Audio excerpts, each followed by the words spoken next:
Pero kapag sa Kalingap, kung about sa boss na namin, si Kalingap Rab, sila Kuya Bal ang pag-uusapan dito, siyempre, anong silbi namin na nandito sa Kadaet? Oh, dapat tayo na lang ang mga keyboards, ang mga reactors, sipa. Ay, oo, gusto ko yan bro. Gusto ko yan. Gusto ko yan bro. Ito, maganda rin itong suggest ni bro Kalingap David oh. Dapat tayo na lang mga keyboards, ang mga reactors, sipa at walang masasamang sabi. Totoo yan.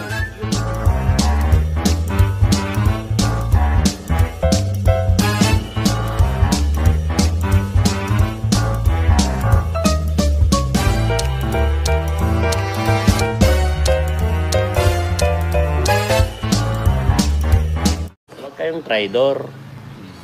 Kasi pangit ang traidor. Kasi ang traidor, babalik karma sa inyo. Pinakinabangan mo ang Kalingap, tapos trinatraidor mo, pabaliktad. Alam nyo kung sino kayo.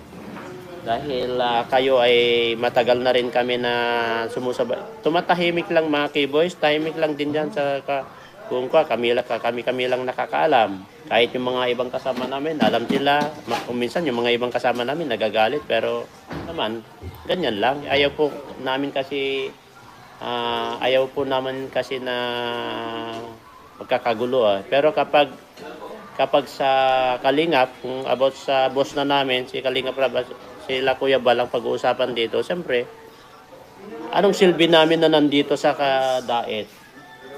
Oh, dapat tayo na lang ang mga keyboards, ang mga reactors, sipa. Ay, oo, gusto ko yan bro. Gusto ko yan. Gusto ko yan bro. Ito, maganda rin itong suggest ni bro Kalingap David oh. Dapat tayo na lang mga keyboards, ang mga reactors, sipa at walang masasamang sabi. Totoo yan. Yung ginagawa lang natin bro David, yung pagtulong, mission. Tingnan nyo.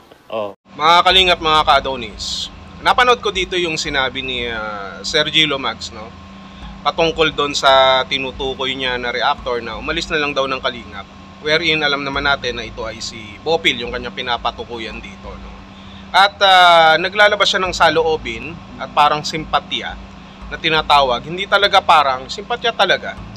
At parang ito yung naging pagkakataon nila na banatan si Bopil. Siguro dahil na rin doon sa mga nakalipas, no, na mga issue noon na nabanatan sila at ito yung nakita nilang pagkakataon para makapagsalita. Pero sabi nga nila, hindi naman daw sila nagsasalita at tahimik lang naman daw sila dahil ayaw daw nila ng gulo. Pero the fact na nadadamay na raw si Kuya Bal, yung kanilang mga boss, si Kalingap Rab, kailangan nilang magsalita. Para ano pa na nasa diet daw sila. No, sa pagkakataon na yun, wala namang problema no? Tama naman yung sinasabi niya. Pero parang kulang. Kasi kulang, una, sabi mo, kung para kayo kay Kuya Bal, kay Kalingap Rab na nadadamay na, parang ang tahimik nyo yata nung nakaraan kapag inaatake ang Kalingap. No, pinupunterya si Kuya Bal, si Kalingap Rab, wala naman kayo sinasabi. So, parang alanganin. Maganda nga yun na ipagtatanggol nyo si Kuya Bal, si Kalingap Rab, pero huwag kayong pipiliin, huwag kayong mamimili ng aatakihin. Kung sa tingin nyo, mali yung kasama nyo sa Kalingap, pwede nyo naman kausapin, no? Pwede kayong makapag-usap na maayos. Kung titirahin nyo naman at hindi nyo makontrol ang sarili nyo, babanatan nyo, di ba? Pero make sure na ang paninindigan mo hindi lamang sa loob ng Kalingap, na kapag medyo nakakaladkad o nadudungisan ng pangalan nila Kuya Bal, nila Kalingap Rab, doon ka babanat sa Kalingap. Paano naman yung mga nasa labas, di ba? Kasi kakailanganin mo yan, Gilo Mags o Brother David, no? Kakailanganin nyo yan dahil gusto nyong maging reactors Kapag sinabing reactors, hindi ka lang basta nagre-react dyan o nagko-komento. Pag may pagkakataon na kailangan mong idepensa sila Kuya Bal sa labas ng Kalingap, sa mga umaatake sa labas ng Kalingap, gagawin mo yan. Hindi naman po pwedeng tatahimik ka lang na sinasabi mo magpapatunog ka lang ng motor, no? Tapos sasayaw-sayaw lang kayo. Sasayaw-sayaw lang kayo nila Juan. Di ba yung mga ganun ba? Hindi nyo magagawa yun. Inaatake na ang Kalingap, no? Binabalahura sila Kuya Bal, sila Kalingap Rab, tapos magpapatunog kayo ng motor at sasayaw kayo. Hindi tama yung ganun. At sabi mo pa, binasa mo yung comment ni Brother David na yung mga K-boys na lang ang reactor. Mas maganda pa na kayo na lang yung mga reactors, yung mga K-boys na lang para safe at walang nasasabi na masama. At ang sabi mo ay gusto ko yan bro. Yes bro, gusto ko yan bro. Di ba gumagano ka bro? Sabi mo, gusto mo nga at parang sinasang-ayunan mo na safe, no? At walang masasabing masama, puro pagtulong lamang, pagkalinga. Pero parang hindi naman yata. Parang ito yun eh. Puking ina niya. Oh. Ako, hindi niya kilala. Kapag minumura ako, ay sobra ako galit sa mga nagmumura. Kaya sabi ko, kapag naiharap sa akin yan, sampalin ko sa harap ni Kuya Bal. Kaya kahit sa harap ni Kuya Bal yan, kahit nandyan sa harapan ni Kuya Bal, sampalin ko yan. Parating nyo sa kanya. Ito walang personalan, bro, ah. Dapat tayo na lang mga K-boys, ang mga reactor, sipa at walang masasamang sasabi. Totoo yan. Yung ginagawa lang natin, Bro David, yung pagtulong, mission, puking ina niya. Mga putang ina kayo!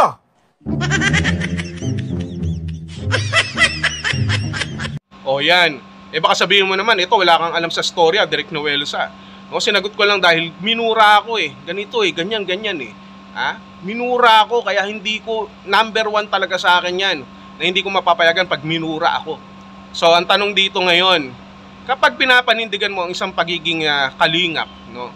Kalingap, yung respeto na tinatawag, yung isang taong marespeto, kahit pa na binabalahura siya, kagaya ni Kuya Bal. Diba? Nakita mo si Kuya Bal? Hindi nga nagmumura, diba? Kahit na minumura na siya. Ginagawa niya lang yung dapat niyang gawin, pero hindi siya nakikipaglaban ng murahan. Yun yung taong may respeto at mayroong dangal na tinatawag. Hindi ko sinasabing wala kang dangal.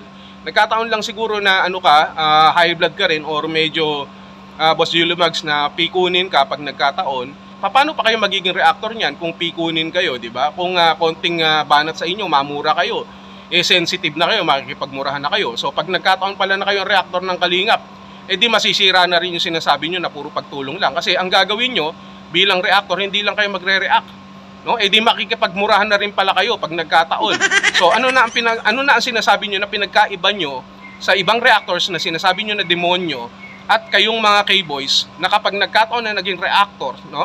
Hindi ko nilalahat, pero ang mangyayari diyan dahil high blood ka at pikunin ka, di makikipagmurahan na rin kayo. So nawawala na rin yung sense, yung sinasabi ni Brother David na mas maganda pa na kayo na lang ang reactor at safe pa at walang masamang nasasabi. So, anong pinagkaiba nun? Wala na rin, di ba? Kasi ang pinupuntirya mo rito, minura ka, kung ano man, no, na ayaw mo na mumura ka kasi hindi ka naman ng pinapalamon.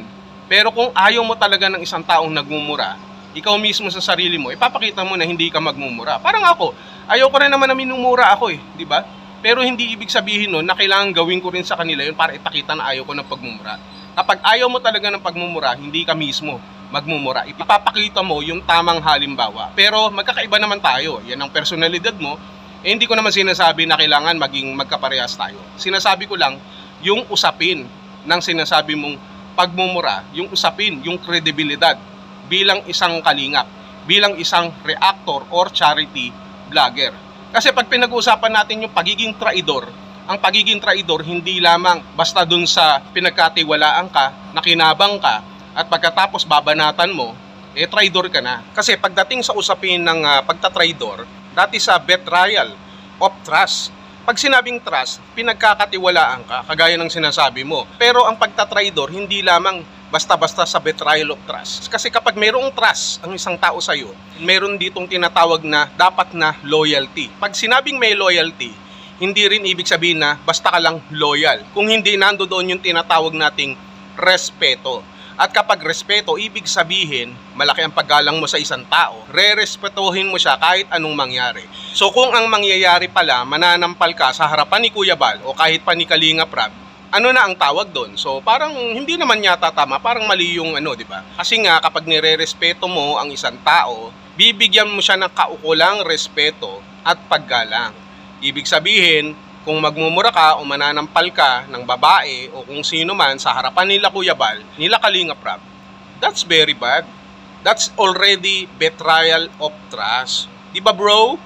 Bro, yun lang naman sinasabi ko, walang halong Ito sinasabi ko sa inyo, para at least naman kung maging talagang ang K-Boys na maging reactor, alam nyo yung gagawin nyo, di ba?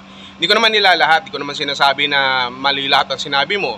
No, may mga pagkakataon lang na we need to back up our statements, no? Na kapag sinabi mo na ganito, siguraduhin mong hindi ka mabubutasan. Kasi para maging isang reactor ka talaga, no, masasabing patas na reactor, kailangan alam mo lahat ng bagay na yan. Mahirap kasi na sasabihin mo na lang na dapat kayo na ang reactors, no? Agree ka bro, na kayo na ang reactors, kayo nila Brother David. Dapat maging isang halimbawa rin kayo. Parang sa natatandaan ko, isa rin kayo sa may mga issue, no? Si David may issue rin. Ikaw may hilig din naman sa issue. So, pwede, no? Dahil ang mga reactors talagang issue yan. Pero kung sasabihin mo na para magaganda ang sasabihin, puro pagtulong lang, no? Magaganda yung lalabas sa bibig nyo, parang hindi naman.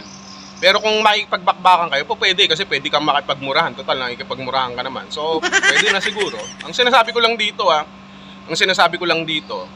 ay wag tayong masyadong bato ng bato. Magsasalita sa kapwa natin, sa reactor natin na mga demonyo, no, na mga ganyan, na nagiging parang in general na. Kasi yung pinupunto nyo lang isang tao, dalawa, pangalanan nyo na, di ba? Huwag nyong lahatin na. Kasi kung sinasabing kayo na lang K-Boys, ibig sabihin, walis na lahat ng reactors, no? Chapwera na kami, wala namang problema sa amin kung mawala kami, no? Pero kung yun ang mga bagay na sasabihin natin, kailangan patunayan natin sa ating mga sarili. Ako wala akong personal kay Boss Gilo Max. Tapang yan hindi naman ako papalag dyan. Kay Brother David, hindi rin ako papalag.